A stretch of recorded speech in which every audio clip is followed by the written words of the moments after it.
Good evening and welcome to Adminchat. I'm very delighted this evening that our guest is Shelagh Donnelly, the founder of Exceptional EA. She has become a global phenomenon with her amazing blogs and with her Real Careers interviews, and I'm delighted that she's taken time out of her busy schedule to talk to us this evening. Hi Shelagh, how are you?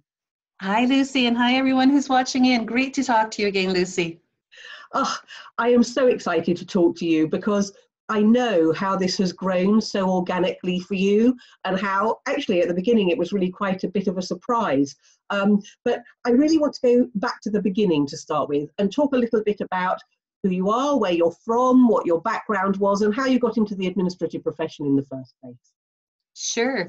I originally came from what some Canadians call the center of the universe, Toronto, but I grew up on the West Coast. I'm a BC gal, and I was in this career for, I would say, a good 3 decades. I took a detour, did not plan to be an executive assistant or anything to do with the administrative world, but I was in there in my early 20s, stayed in the career for a good 6 years, took a detour, and then once our kids were both in school, I chose it and went back into the career. Amazing. Now, it's been quite a journey for you, and I know that just before you started all this, you were doing a really high-powered job, weren't you? Yeah, right up until last spring, Lucy. So I had launched Exceptional EA in 2013, and I juggled that with working with the board of directors, which was very long hours and a lot of challenge, but also continuous learning, lots of opportunities for learning. So it was a case of doing what I did on my day and evening life to support the board, work with the board, because of course there were 5 committees. So you're working with the board with its 5 committees, and I was responsible for all of them. And that's very demanding, and you're consistently taking care of other people. And forever I have wanted to and enjoyed writing and training. And in my career, originally in the private sector, when I left the admin or the assistant role, it was actually to become a corporate trainer for the same organization. So there was a lot of dovetailing of, I work like a fiend for this organization. I'm happy to do so, but it's time to start reverting to what I originally long ago wanted to do and make my path there and work with people on a global basis. That was one of the things I really wanted to do, was reach out globally. Yes, but you really walk the walk and talk the talk, don't you? Because you're always striving for assistants to be the very best that they can be and to find their voice and to be driving their success forward. And you very definitely did that, didn't you, in your role? Oh, thank you. Yes. Being a good assistant, whatever your job title, is a very fine line between always supporting other people. That's the crux of what we do. But being assertive enough to do it in a way that you are also able to take care of your own needs without being aggressive. So but that's what I tried to do. Yes. Yes. Give me an example of some of the things that you did within that role that you wouldn't think a standard EA would do. Oh, well, I would advise board chairs. And so you're working with, and the CEO. And so you're working with people who are quite accomplished in their own right. And they will be approaching the world of governance as something that is in addition to what they do on a regular basis. So they will be subject matter experts in, for example, finance, accounting, other expertise. Board chairs are often from a financial background, audit and others and so on. And so part of my role was learning continually as much as I could about governance. And governance is really just working with the board of directors. And the world of governance changed after Sarbanes-Oxley in the U.S. after Enron failures and the Enron and other failures and accounting frauds. So the world of governance was changing just before I joined it. I joined that world at the very beginning of 2008, Lucy. And what I did was make myself as expert as possible in understanding governance so that, and it was part of my job description, so that I could guide directors, board members. Many of them were far more experienced than me in governance initially, but I caught up and made a point of continually learning. So it was my role as the support person, and my job title and description changed over time, but it was my role to help guide them and provide them advice on governance and on the institution. Because when you have a board of directors, the majority of them are external to the organization. They're brought in because they have that specific expertise, and that was a huge always learning opportunity for me. Just as I was helping them with governance and understanding organizational culture and so on, I was learning from them. So I was paid well to do what I did, and I more than earned it. But alongside that, I was always seeing what could I learn from these people. You're a great advocate of lifelong learning, aren't you? Talk Definitely. to us a little bit about that. I just think that I know that many of the people I interview and meet have an undergrad, a graduate degree, and some have more than one graduate degree or even a doctoral. I know one who's working on her doctorate. And that is wonderful. And if you're able to do that, it's terrific. I know one of the women I've interviewed for my Real Careers series, and I count her a friend, is someone who married at a very young age, found herself on her own with 2 young children with a high school education. And that's not unusual. What is striking about this person is that she, as a working mom in her 30s and right into, I think she finished her grad degree probably in her early 50s, maybe mid 50s. She took that route. She went on with formal learning with credits and an undergraduate and graduate degree, and I think it was organizational leadership was her graduate degree. Other people find that ongoing learning is something you do simply by virtue of looking around you, understanding the internal landscape where you work, and also looking beyond your walls, beyond your office desk, and whether it's going to conferences like Live, and I know that last weekend's was a terrific success in London, and I'm delighted to be part of Atlanta this year. Whether it's going to conferences, and when you go to conferences, you're learning from the presenters, you're learning from the people with whom you network as well. It's not simply structured, but learning can also be as simple as reading a book, picking up a magazine, subscribing to online groups, and of course, following my blog.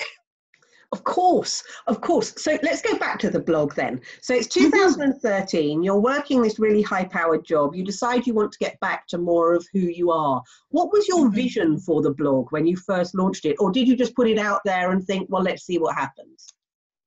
No, I had a definite vision, and my husband just walked out the door to go for his run. I remember we live in an area of Vancouver we live right on the border of what's called Kitsilano, which means we're in walking distance to 2 or 3 beaches. We gave up a large house to get a tiny condo in this area. But I remember when I was envisioning Exceptional EA, and I had that name from the start, I remember we were walking down to the beach and I said, what I see with this is something where I'm connecting with people, not simply locally, because I wanted to reach and connect with people globally, to share information, to advocate, to encourage people to advocate for themselves and for their own development. And I also at that point said, and I love travel. So I would love this to be something where I get to meet these people with whom I'm connecting, present to them in person, and travel and see their places. And of course, I love photography, and that's part of it. And back in the early days, and this information is still on the website, Lucy, but I have streamlined it. But in the early days, there were also, I did one year with readers, I did a cookie exchange, a Christmas cookie exchange. Have you ever done that in England where neighbors or friends get together and you all bake a big batch of something and everyone comes in, then you all go home with a bit of everyone's? Wow, no, I haven't heard of that. Oh, well, it's something that's done. I've seen it done here in North America, and I thought, because what I found was people were becoming friends online, and some of these people would have met one another anyway. But one Christmas, I think it was about 4 years ago, in early December, I said, we're doing an online cookie exchange, and so I invited readers to send in recipes of their holiday baking, and this was a complete detour from the original purpose in one sense, but not, because it was part of a community. So if someone were to look up holiday baking on the site, I've tucked it away because the focus is business and professional development, but that's all part of the community and people sharing. And so I have Julia's recipe for Norwegian. I think it's I won't I won't trash the pronunciation, but a Norwegian cookie recipe. And other people, Dawn from BC sent in one of her recipes for peppermint something. But those are just aspects of having a community and having people feel they are part of a broader group of people. I know my experience has been, and I have gone, I've started my career fairly close, working with people fairly close to the top of the org chart, Lucy. And then when I left the career and after we had our kids, I re-entered at a much lower level, and I've written about that.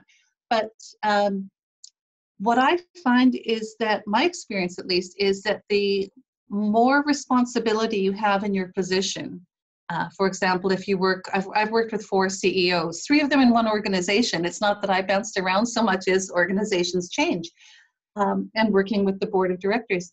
The more senior the people to whom you are accountable, the more you must keep your own counsel. And in many cases, sometimes isolation is a given in the role. You know more information than many of your colleagues. You need to sit on information, and much of it can be sensitive.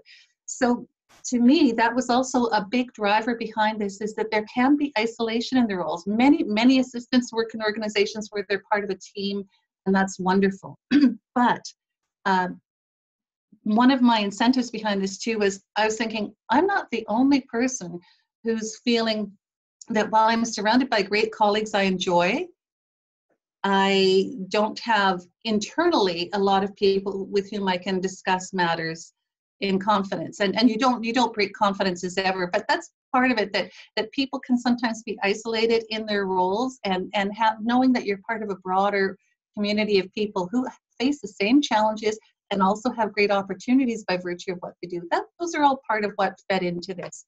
And the website has unfolded as I envisioned, and what I'm doing now is part of when we were walking to the beach that day in 2013, and I was outlining I'd like to do this, this, and this.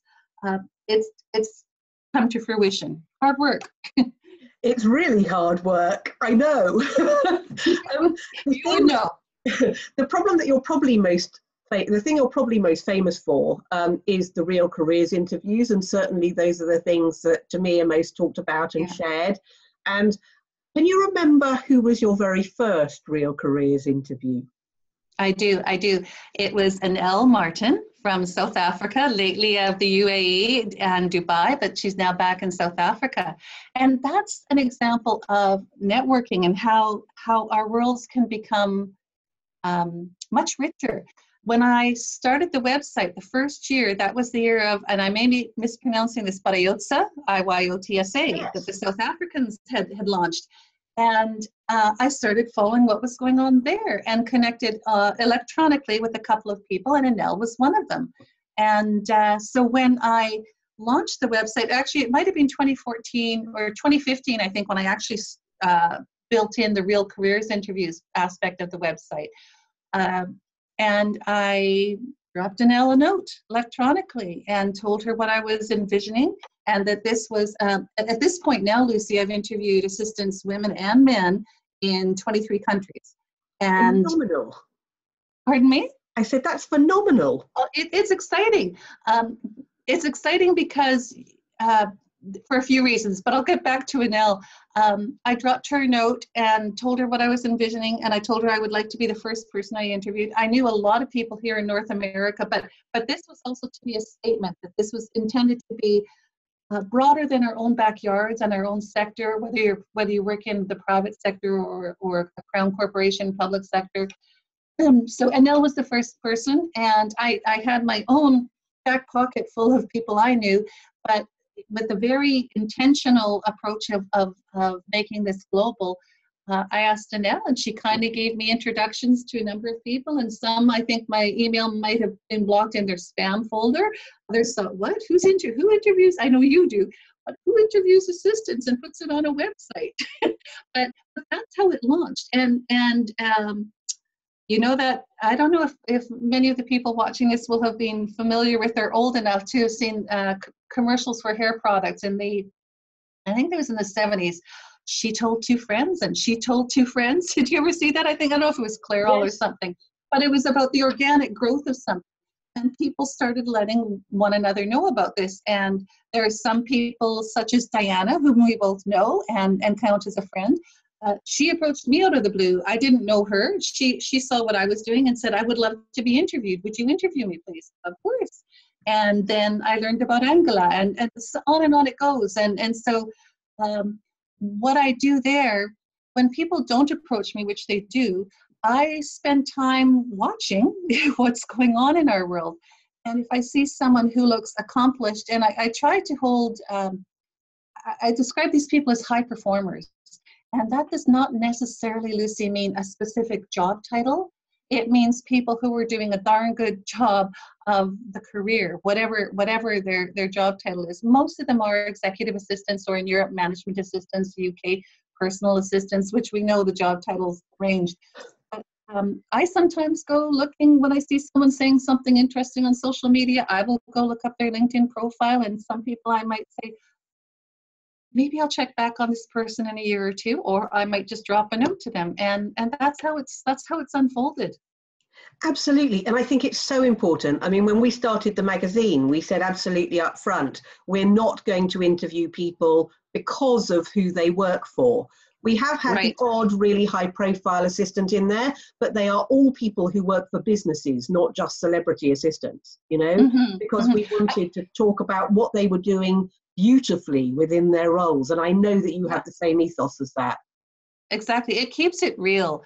The fact is that people who, anyone who's working as an assistant is working. But for the majority of people, it's not a glamorous life. When I worked with, in the roles I did, I got to travel to a lot of conferences. And so you could say there's a degree of glamour there. Some people also talk about when the EA or whatever the job title may be is going to a conference accompanying senior management, that is the care and feeding of involved. And that is part of what you're doing. But for most people, work can be wonderful, fun, but it's not necessarily glamorous. So that's where it comes into keeping it grounded. And it's interesting to see what people do. And I think what you're referring to with celebrities, to me, that's simply another sector. And I interview people from different sectors. Absolutely, definitely. But you know, so many of your interviews are so hugely inspiring, and it must be very difficult when you look across all of them to pick one that has particularly inspired you or given you messages that you think, oh gosh, that got to my heart. But does anybody particularly stand out for you? They do, and I wouldn't name a single one simply because they're all unique in their own way. And you know what's interesting, Lucy, is that as much as the interviews, which are inspirational, part of it is the background communication between the individual and me. Because I stay in touch with people I've interviewed, and there have been instances where someone has been in a terrific place in terms of employment and so on when I've interviewed them. And we do stay in touch, and I'll hear from people where they may have lost their job, not because of performance, but because of other issues. And we stay, it's not simply a case of I'm interviewing you and we're out of one another's lives. We're not attached to the hip by any means, but some have become what I consider good friends. There is one person, and I will leave the name out of it, but I was presenting at a conference outside my own continent. And this person came up after the conference event, and she was waiting. I think she didn't jump up and hug, but we wound up with a hug. She said, "You have no idea. You have no idea what this interview has done for me." And it wasn't that it got her a pay raise, Lucy. But she told me that and I'm going to be thoughtful of how I use the job titles, because I like to keep people's privacy where I can. But long story short, she works in a large organization. She's still there. And the CEO approached her in the hallway not long after the interview. She had not shared the interview with her CEO. She was not in a position where she would normally be talking with her CEO. But he approached her, told her he had seen her real careers interview, and she was gobsmacked, as you Brits would say. She was shocked, as we would say in other countries, that he even knew who she was. Of course he knew who she was, but it threw her that he acknowledged her by name. Number two, that he had actually taken the time to read an interview of an executive assistant. And he went on to offer a couple of comments that showed her it wasn't just that his grade EA or PA had said, oh, you should talk to so-and-so because she's being interviewed on some website. He actually had read the interview and he knew her a bit better. And to her, it showed that he was invested in his people, and it also elevated her profile within her own organization, a big organization. But that's the sort of thing that makes me happy, because it gave value to what she does. And I could tell you all sorts of stories where someone has approached me with something or some other thing. And often people say that here we refer to professional development here as PD, professional development.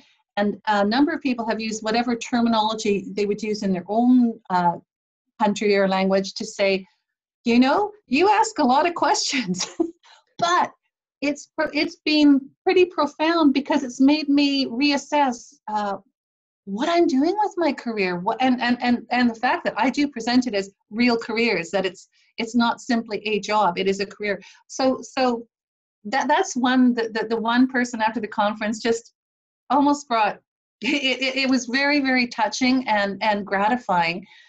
Someone did ask me, Rhonda Scarf, whom we both know and adore, asked me, why do you do all these interviews? And because of course with the website, it's simply, haven't been doing that for compensation or anything. It's simply building this audience and connections with people across multiple borders. And that's actually the story I told her, Lucy. I said, that's an example of why I do this, because it is a lot of work pulling these interviews together. but that makes my heart sing, that sort of thing. Absolutely. And now you've got this amazing alumni right the way across the world that have formed connections of their own. And it's taken on almost a life of its own, because there are people all over the world who probably wouldn't have connected otherwise, who are now connected and sharing best practice. That's a testament. That's a testament, Shelagh. It's pretty gratifying, and it's good to see people asserting themselves as career people, recognizing what they do as something meaningful, which they would have anyway, but now they're adding voice. For example, one person I interviewed, I think in 2016 or so, said, Shelagh, you're not asking us what we're proud of about our jobs. I thought, you're right. I'm asking what you do, how you do it, what you learn, how you learn. And so, of course, obviously, we can all learn, and I'm one of those people who can always learn. So from that point on, I tossed in the question, give us one or two examples of accomplishments of which you're proud. And that's one of the great things, is that people are proud of what they do anyway, but this is one more platform for people to share what they're proud of. Yes, and it's growing authentically. That's the thing. It is real careers. It isn't showy, starry careers. It's real careers. No, I'm not interested in that. I mean, everyone enjoys excitement, but I wanted it grounded in what was meaningful to people who get up in the morning, have chores they're doing before they head out the door to work. They may have a commute. I understand that the trains in the UK are problematic for people, but here in Canada, if you're in Eastern Canada, you'll have that kind of service. But I drove the job that I left last year. On a good day, it would be a 1-hour drive each way. Yes. And then when I had evening meetings, it would be 36 minutes. But I understand that when people are involved in this career, number one, you're supporting other people, which means you're not the priority. However, we have to find a way to make ourselves and our own well-being a priority, and that takes us. That's the book I'm writing. I, as you and I have discussed, I started out with different titles. I've played with different titles, but the thrust of it is, I want people to take care of themselves and to be resilient. And when you're resilient, you're better able to not only take care of yourselves, but that's good for business too, and that's good for your career. So it's good for you, good for your employer, and so on. But that's why I wanted all of this grounded in real people. I am interested in this book. Tell me a little bit more about it, because I know you've gone through numerous titles for it, but yeah. and that, pardon me? Tell me a bit more. Oh, sure. This actually, it's the reason I've also been a little quieter on social media these last few months, because I'm working like a fiend to have it out this summer. So the title, it started out 3 years ago, is How to Be the CEO of Your Own Career. And that was actually given to me by my friend Betty. But I have landed because I thought, what is the crux of what I'm hoping for people? And so the title is The Resilient Assistant, and the subtitle is Ideas on Adaptability, Learning, and Networking. And I tell the stories, I wasn't going to tell my own story, Lucy, because if you notice on my website, I give information about who I am, what I've done, but I don't spend a lot of time talking about the nuances of my own life. But I heard from people they wanted my story. So that you'll see some of that in there. And I'm telling stories of some other people. I had also, one of the titles I had toyed with was focusing on transformation, but I didn't want to have people think I viewed the world negatively.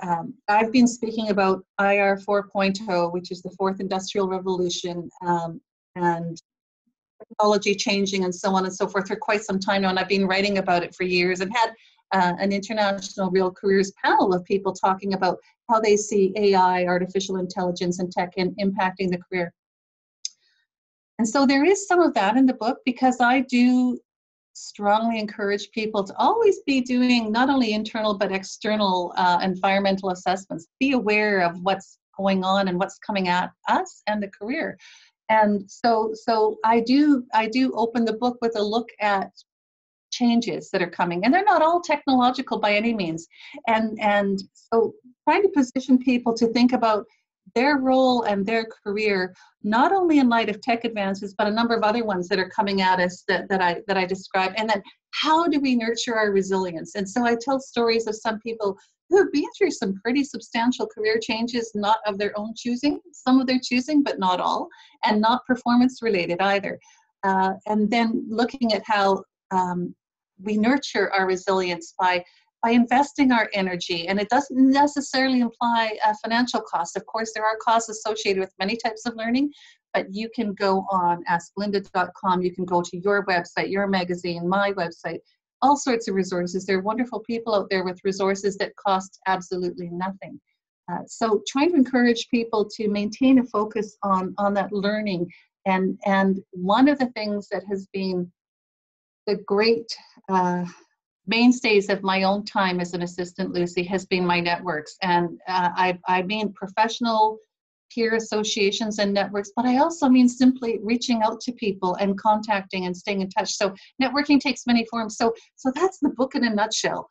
Taking care of yourself is good for you. It's good for your employer. It leads really nicely into what was going to be my next question, Sheila, actually, which was, obviously having all these interviews going from 2013 to now, it's probably been the greatest time period of change in our profession. And you must have really seen the changes that are coming. So what do you think the key changes have been in the industry since 2013? The key change? Yeah.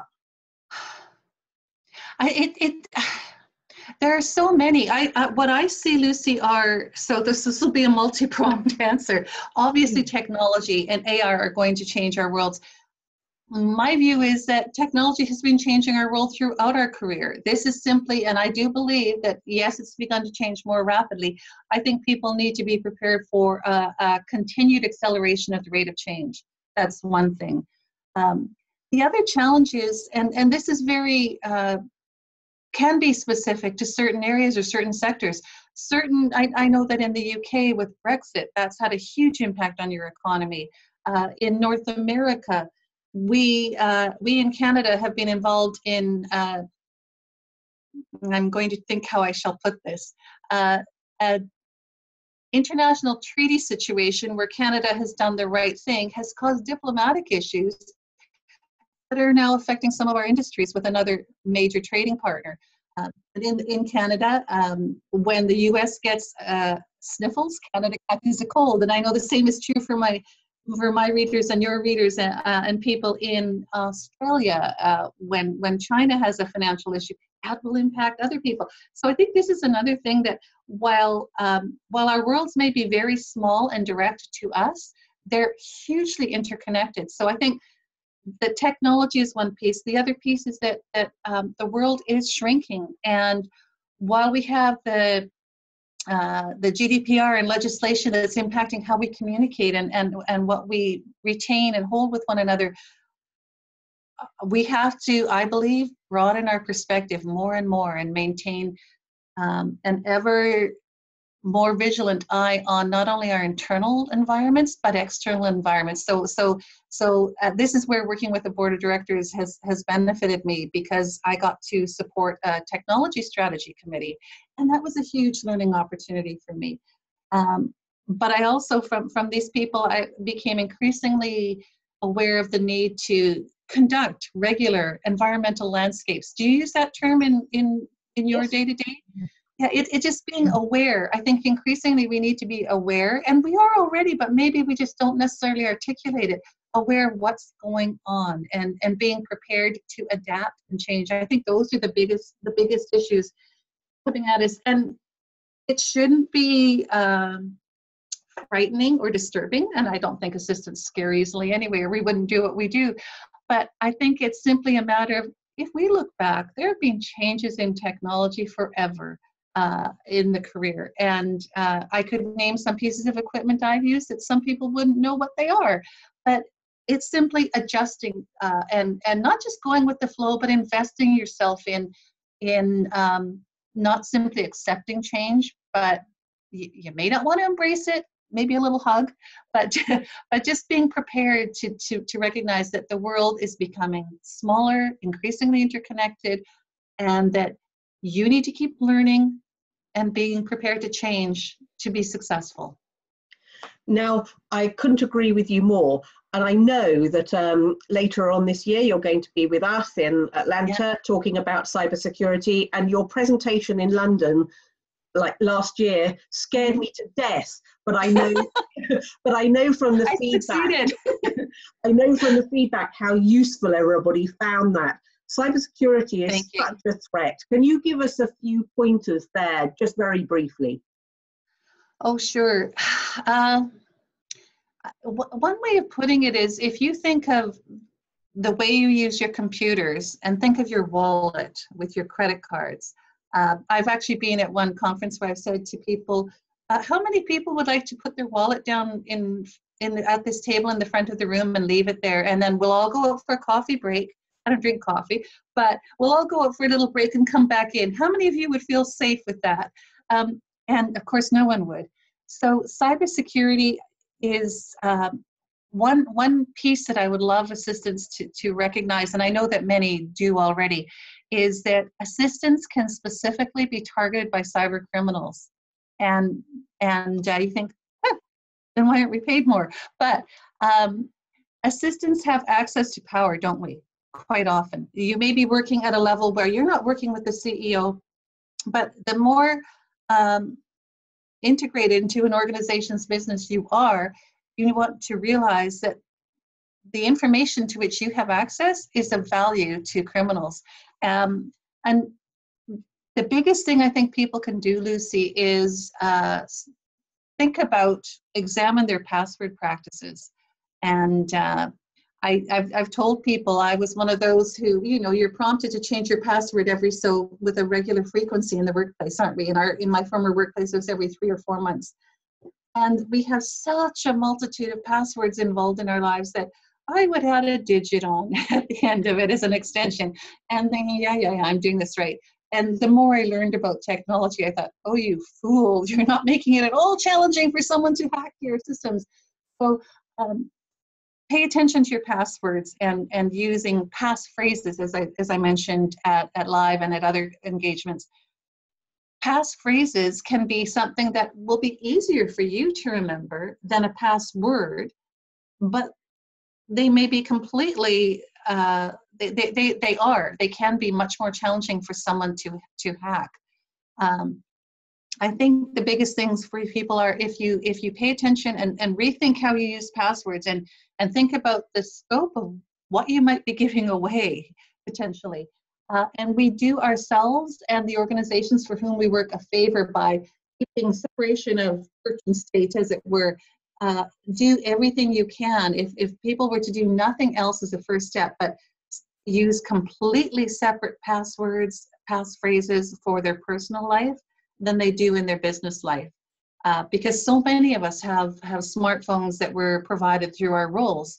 And of course, we'll use personal email and business email there. That's another line that can blur.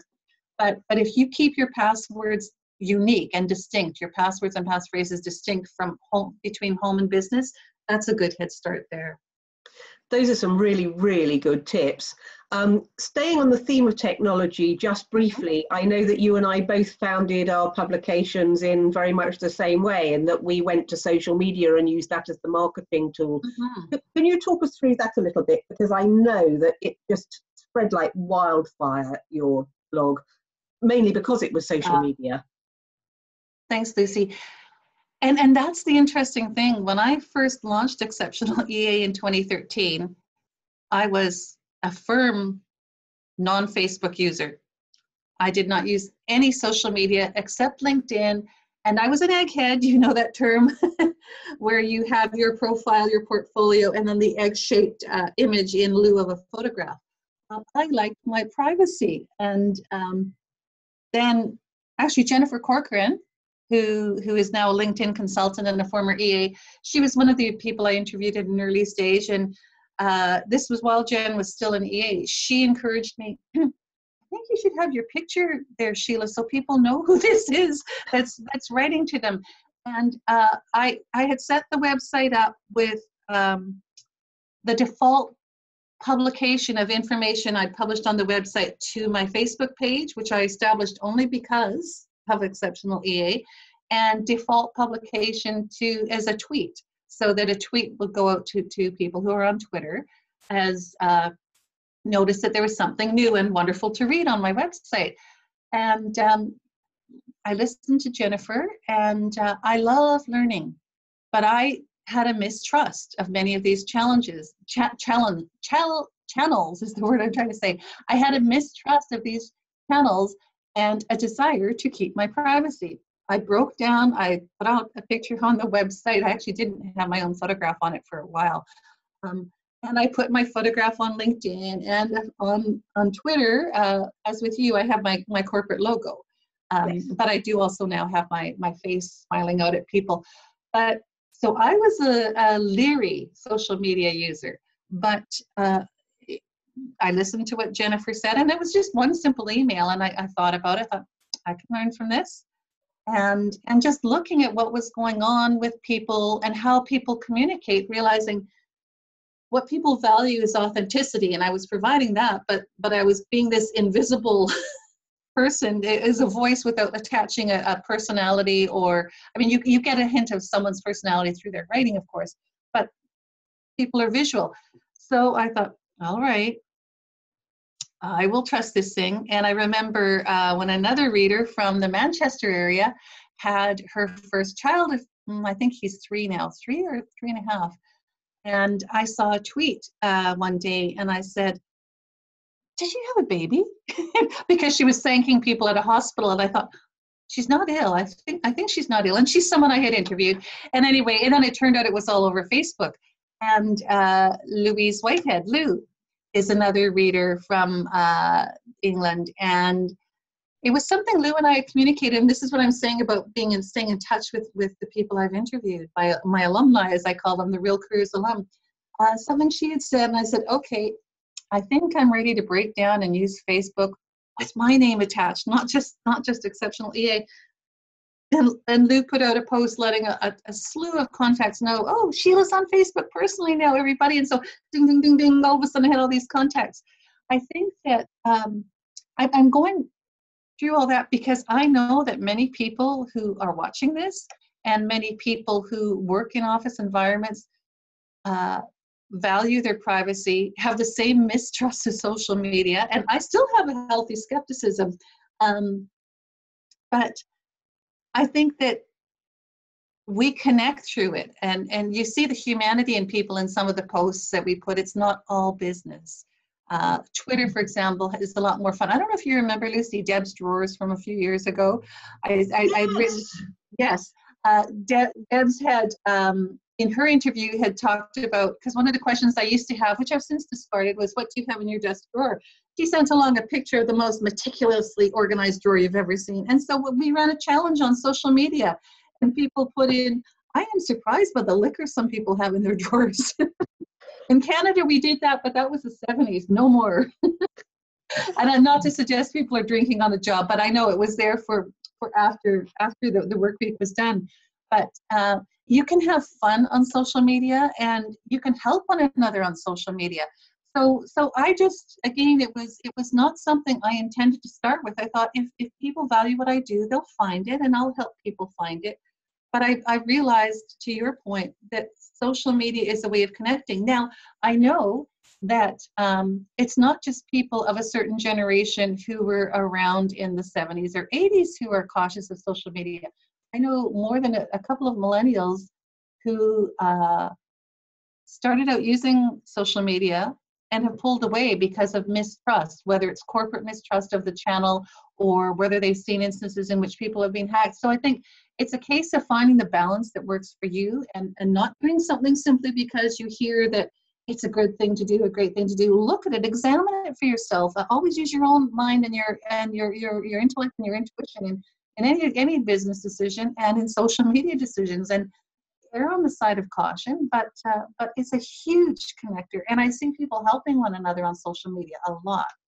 I love it. It's just such an agent for change, I think, and also for reaffirmation that what you're doing is correct, and for learning and for growing and for coming up with new ideas. And I love it. It's fantastic. And like you, I wasn't a great advocate to start with. Yeah. And if you imagine, I was commenting on the weekend and dropping notes to people who were speaking it live for the first time and admiring pictures. And with the social media we have now, we wouldn't have that degree of connection. And I know that anytime any of we peers who speak at conferences are traveling, we're in touch with people around the world, and those who we're connected with follow one another. I'm not speaking only about presenters and trainers here. I'm just speaking about connections.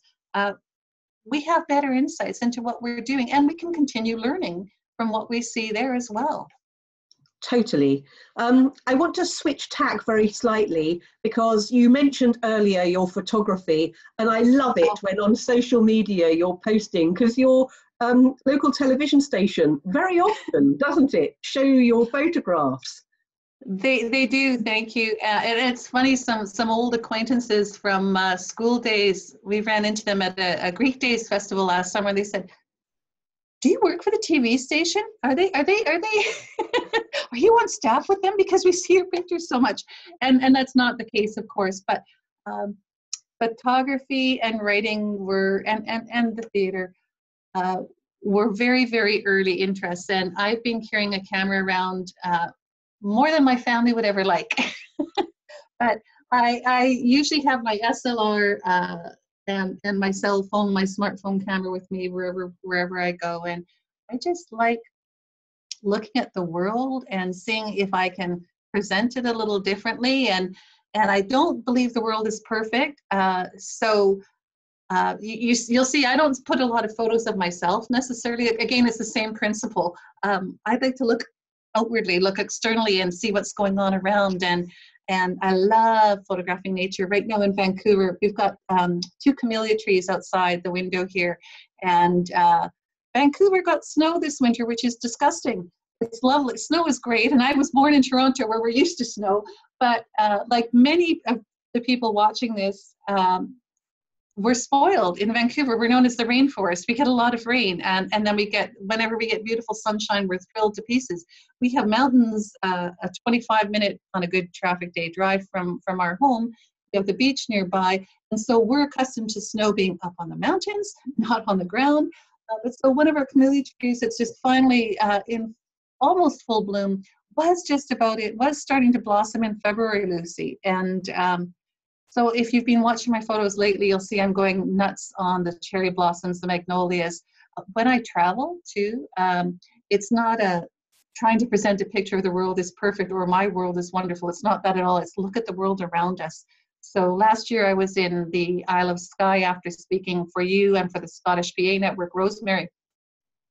And I did what I think of as my Scottish road trip. And a certain person in our home was very upset with me for doing this, for taking this on. I had never driven in the UK before, but that didn't stop me. So I drove from Edinburgh to St. Andrews, the famous golf course, and had never driven in the UK before on the side, that side of the road with the steering wheel, but drove from there across the Scottish Highlands to the Isle of Skye, from which my dad's ancestors came more than 200 years ago, and back again. And so I just like to see what there is to learn about the world, what there is to admire, not to suggest that anything is always good, always sunshine and roses, but to see, you know what, no matter what's going on, there's a lot of wonderful stuff around us. And that's what I try to capture with my camera. Yes, definitely. And there'll be lots more photos, I'm sure, because you're about to go off on your travels again, aren't you? I know that you're over here with EPAA later on in the year, and I know that I will certainly see you in New Orleans when, no, not New Orleans. Is it New Orleans you're going to? We'll be in Washington. In National Harbor, which is pretty much DC, it's Maryland, for IAAP Summit. We'll see you there. Yes. And then we'll both be in New Orleans in September for the American Society of Administrative Professionals for their APC conference in September. Both of us together, of course, at your live in Atlanta. And I'll be with Network PASW1 in London this year too. And so there'll be a lot of photos. It's not just nature. I love architecture and just the world. And so, Shelagh, finally, what's next for you? I mean, where are you heading? What's your vision for the future? I'm still in the midpoint of my first year of doing this writing and training full time. I actually have some corporate clients. Of course, I write for you for Executive Secretary Magazine, and for some Thomson Reuters Canadian publication, and I write for Diligent Corporation. There I write about governance and cybersecurity. There are a couple more parties for whom I'll be writing soon, and in addition to IAAP's blog, International Association of Administrative Professionals. I'm going to continue doing that. I want to present more and more. I would love to present next year down under and in Africa. I'm going to keep doing what I do, and really just connecting with people is what I enjoy, and supporting a sense of professionalism in this career, a sense of pride, professionalism, and connecting people. That's what I'm enjoying, and doing the traveling that's involved with that. Shelagh Donnelly, it's been an absolute joy. Thank you so much for giving us your time. Thank you, Lucy. Really appreciate being here. And to everyone who's watching this, wishing you all the very best.